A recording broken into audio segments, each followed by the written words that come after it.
जहाँ सत्य अहिंसा और धर्म का पग पग लगता डेरा, वो भारत देश है मेरा, वो भारत देश है मेरा। हम बड़े सौभाग्यशाली हैं कि भगवान ने हमारे ऊपर महान कृपा करके हमें जन्म भारत देश में दिया। हाँ, हमको जन्म भारत में मिला, बहुत कृपा। और भारत में जन्म मिला, और भारत में जन्म मिलने के साथ साथ हमें हिंदू धर्म मिला, हमें हिंदू धर्म में जन्म मिला।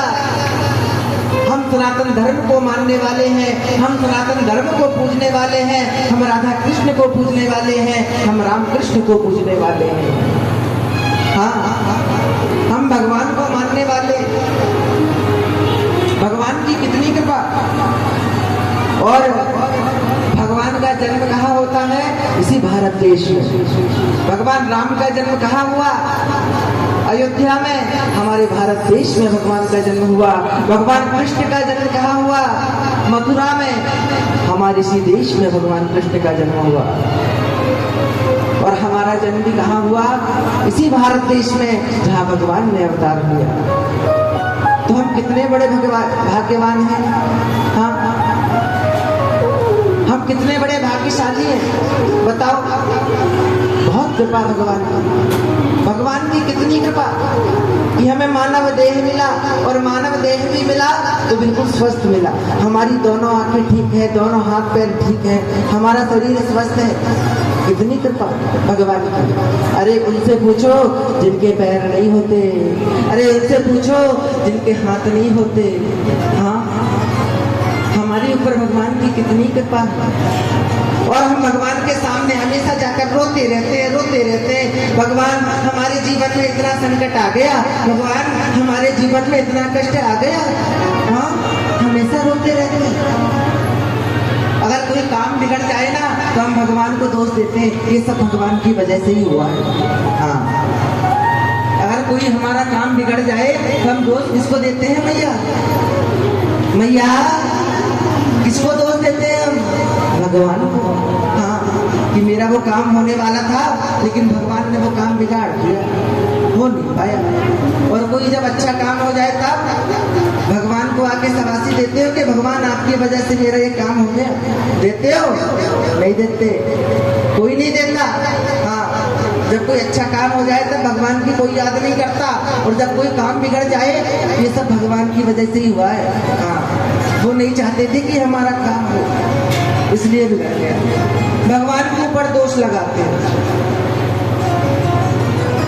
भगवान किसी को ना सुख देते हैं ना दुख देते हैं।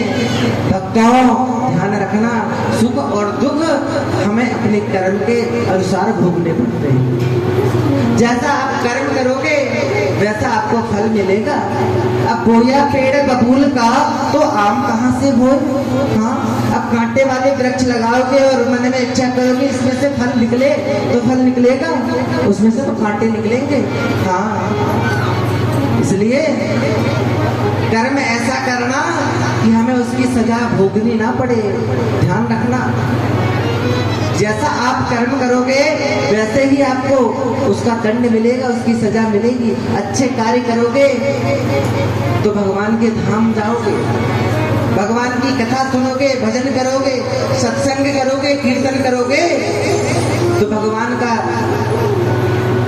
के धाम जाओगे, वैकुंठ में जाओगे। और पाप करोगे, अत्याचार करोगे, माता पिता की बात नहीं मानोगे, माता पिता को प्रणाम नहीं करोगे, सत्संग में जाओगे, कथा नहीं सुनोगे तो नरक में जाना पड़ेगा।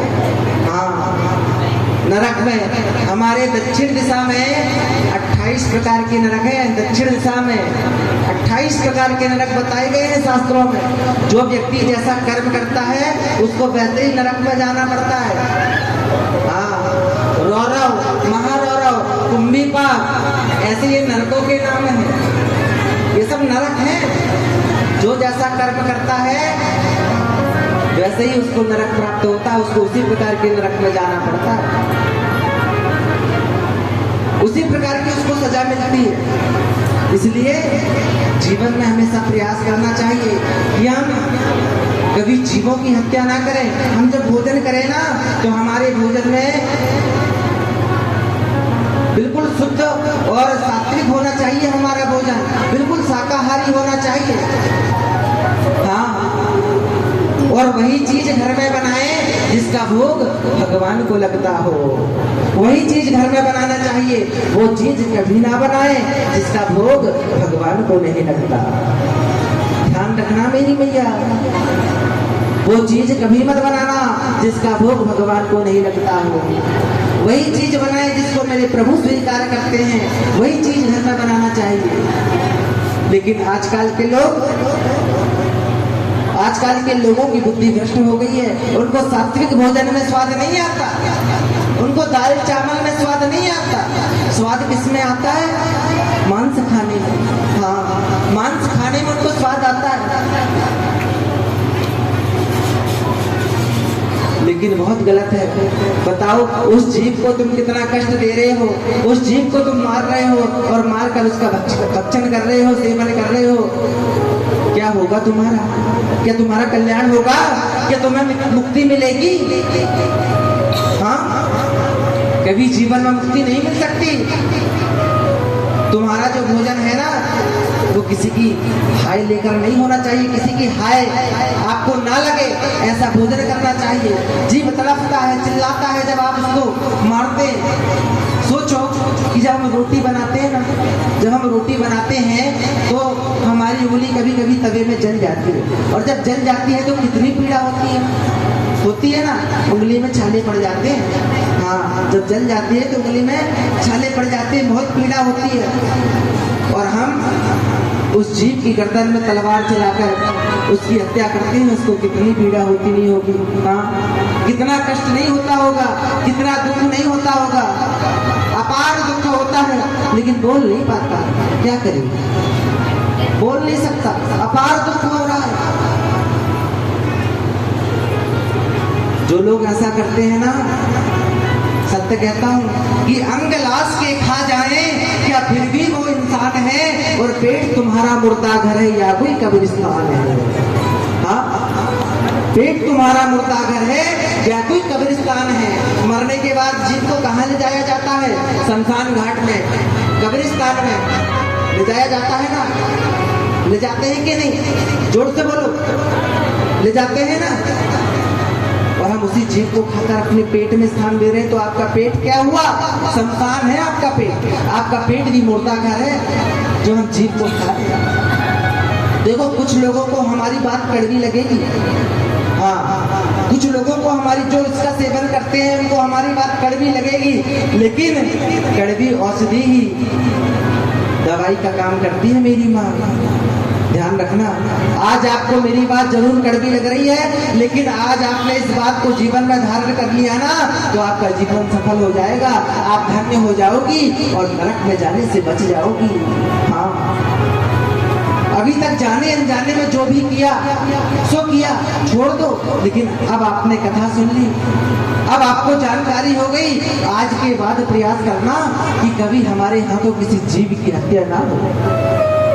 हमेशा प्रयास करना। अरे भोजन की कमी है क्या? 56 प्रकार के भोजन बनाए गए हैं, खाओ ना। क्या क्या खा सकते हो खाओ। अनेक अन्य प्रकार के व्यंजन हैं,